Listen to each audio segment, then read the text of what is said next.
want to welcome everyone to the first installment of something that I'm hoping is really special for all of our kids at Dublin Coffman High School and are found in our network of friends and family at our high school. I have with us today someone who I met when I was a college staffer at Dublin Coffman a long, long time ago. We have a 1996 graduate of Dublin Coffman High School. He graduated in the very first class that we called it Dublin Coffman High School. Michael Blaugrund is with us. Currently, he is the COO of the New York Stock Exchange and one of our proud graduates of our high school. And so I wanted to jump in and say hello. How are you, Michael? How's it going?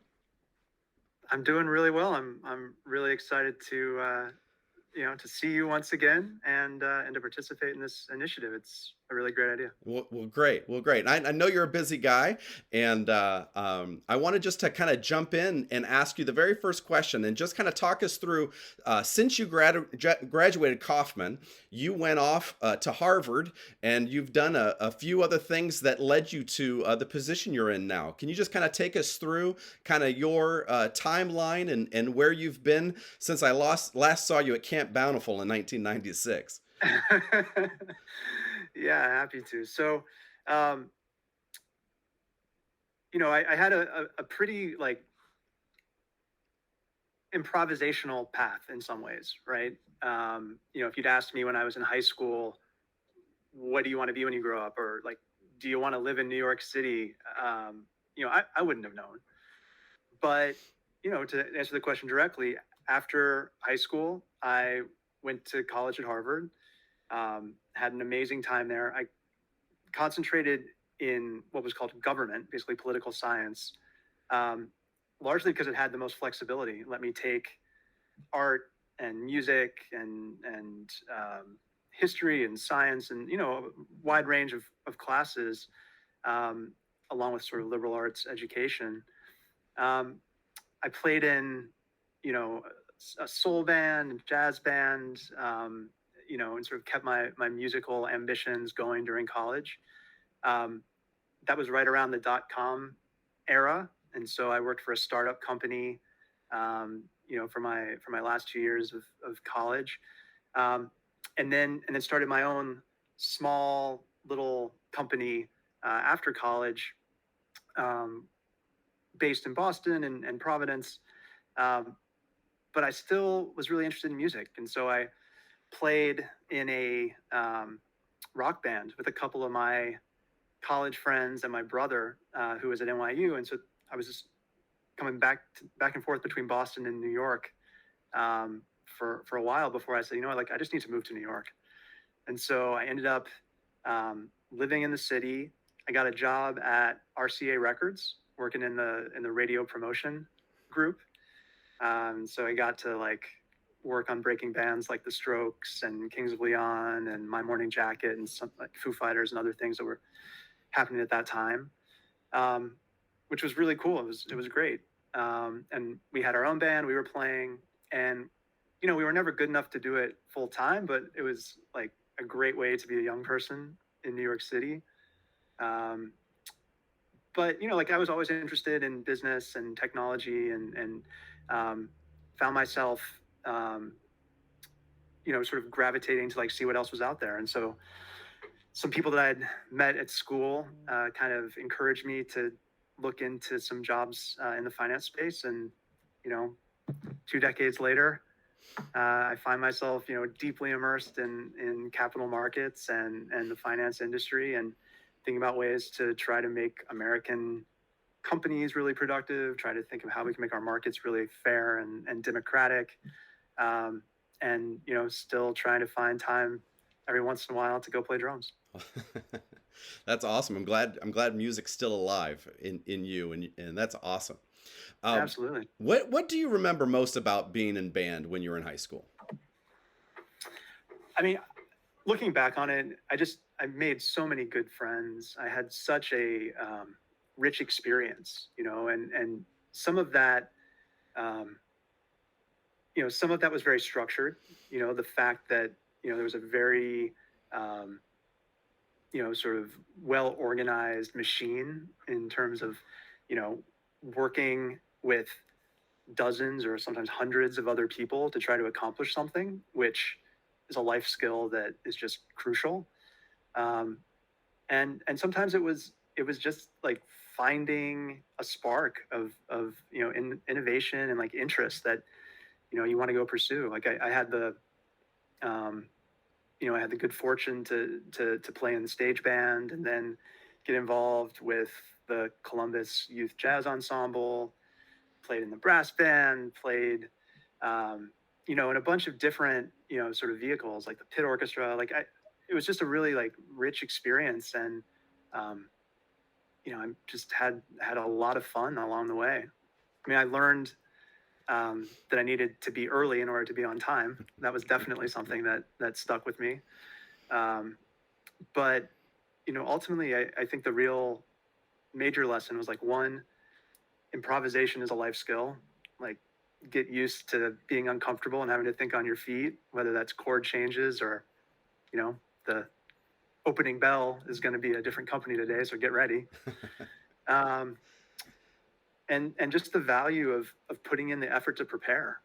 The things that we could accomplish, um, were really outstanding as long as we had the discipline to do the work to be ready. And by the time stepped onto that field, you knew you were going to be great because you'd already put in all the work. Well, we still emphasize to be early is to be on time. These certain core things of our program has never left us. Um, Good, good, good. as you went through the band program, what aspects of leadership do you take with you to this day? I think that you know demonstrating what behavior you want modeled is really important. And when I think about the squad leaders I had, when I think about the upperclassmen I looked up to, the graduates who were really excelling, that we thought of as rock stars, um, they were they weren't loud. They didn't shout to like force people to do things the right way. They just did them the right way, and you wanted to emulate them. And so I think that kind of modeling what you want your team to do is something that I certainly try to do today. Um, Trying to be fair, trying to be thoughtful, but if you have to scream at people to get them to do what you want, you've probably already lost. When you left Harvard, you just mentioned to us that you kind of got into the dot-com thing was coming on, and you've had a couple of steps along the way. As those steps emerge, those different companies, those different opportunities, what is it that you looked for? Like, hey, I'm going to make this next step for myself. Where you're at is great. I mean, who knows where you're going to end up after this? I mean, I think it's ruling the world possibly. But if you, as you made your next moves, what was it that you knew? Hey, I'm going to do this. What kind of things spurred your next step? I think I always was just intellectually curious. Like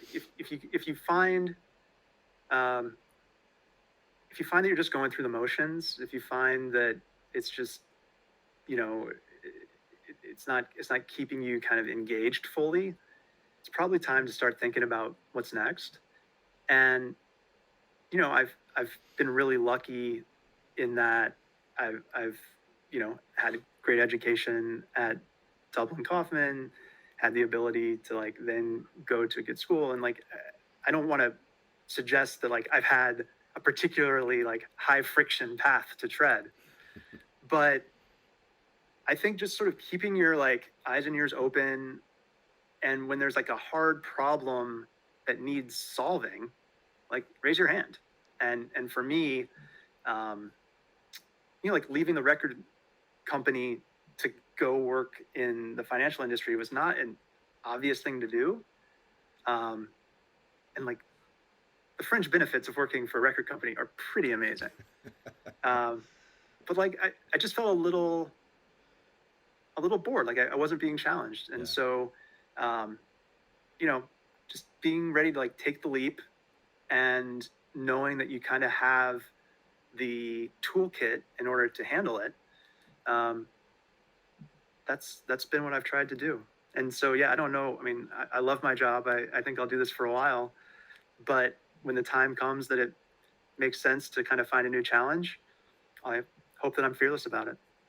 And what are your day-to-day duties with the New York Stock Exchange? I've seen you ringing the bell, right? I mean, Yeah. that's the most visible thing, but I'm sure there's a lot more that goes into it than that one moment each day. What is it for you that keeps you busy each day? So, New York Stock Exchange lists about a third of the world's market capitalization. So, roughly 40 million people are employed by the companies that are listed on our exchange. So our job is to make sure that those stocks trade in a fair way, that the market data that's produced about them is done in transparent and sort of level playing field, and that the companies themselves are well regulated, and we monitor all of their criteria to remain listed. So I'm responsible for the trading technology, for the market data, and I spend a lot of time working with Washington and regulators and our lawyers and the investment banks and proprietary traders that trade on our markets. Um, but really, the goal is to try to ensure that there's a fair and orderly market for all the 2,500 NYSE listed companies at all times. Wow, it's pretty impressive, I have to say.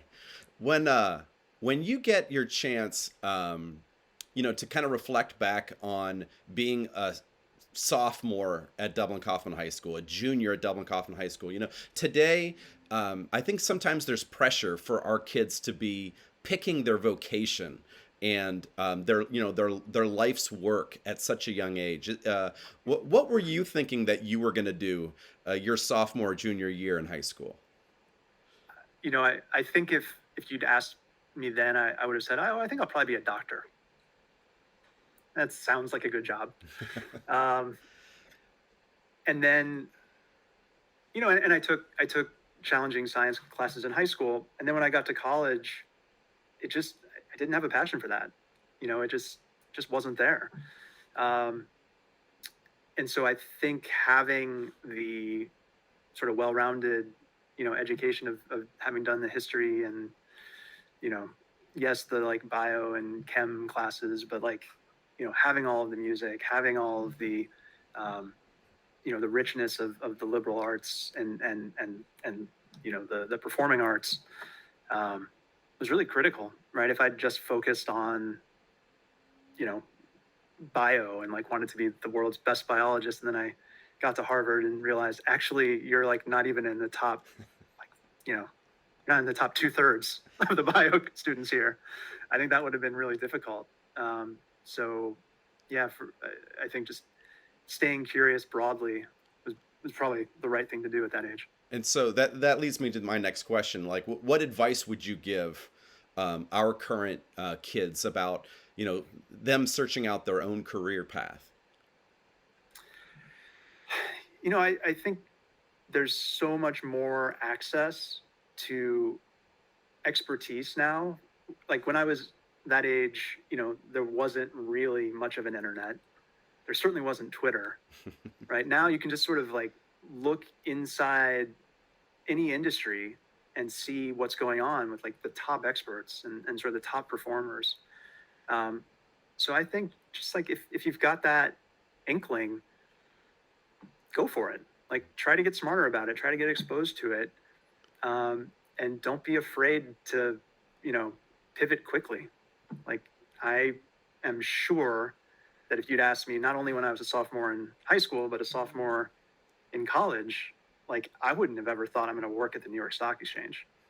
Um, but life has a way of kind of unfolding in unexpected ways. So I think just remain flexible. And as you see young kids come into the workforce, so now we're talking to your 21-year-olds, your 22-year-olds. What advice would you give them? What kind of things do you see? Um, I always wonder: are we preparing our kids for the life skills? Are we preparing our kids to understand hard work and discipline and commitment?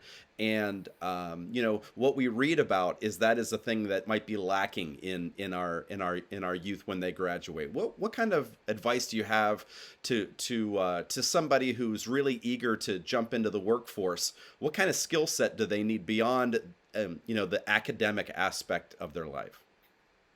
I mean, certainly life is full of adversities and competitiveness and unexpected challenges. So, um, resiliency is probably something that's important.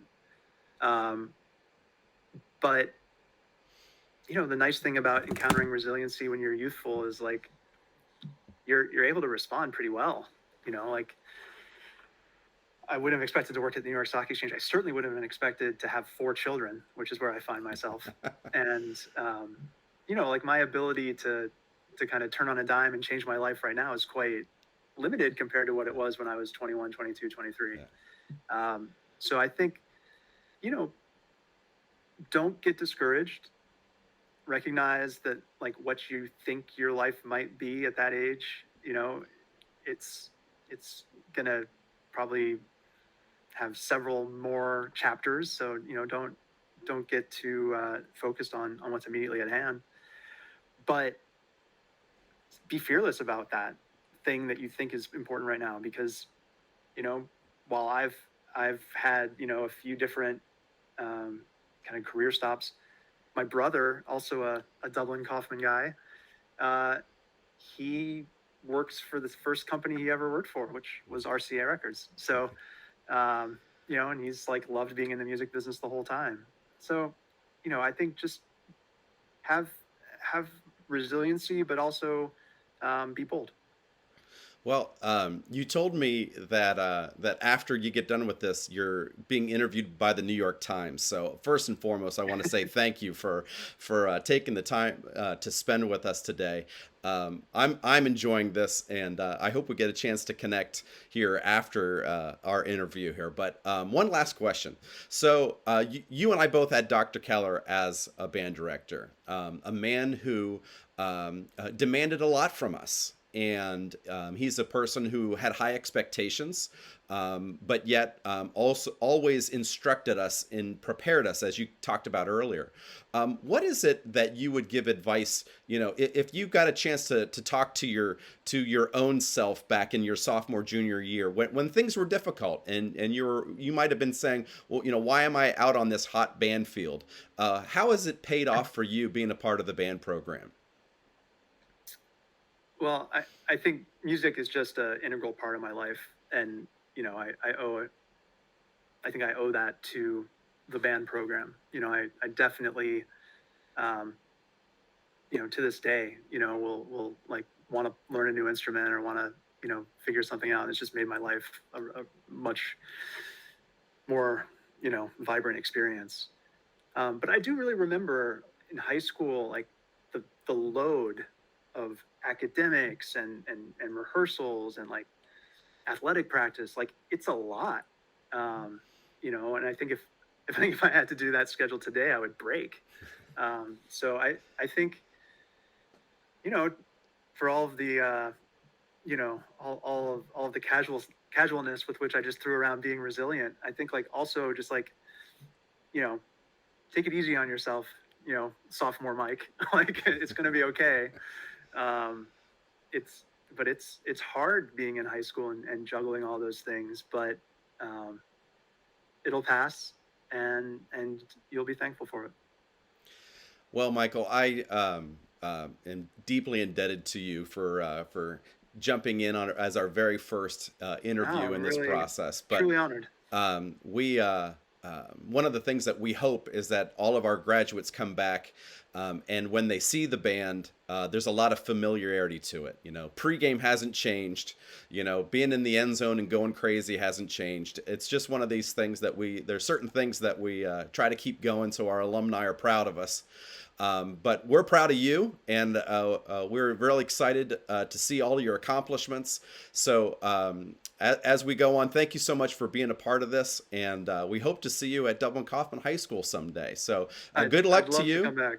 Yeah, good luck uh, to you. Thank you so much for being with us. Thanks very much, and Go Shamrocks. Awesome.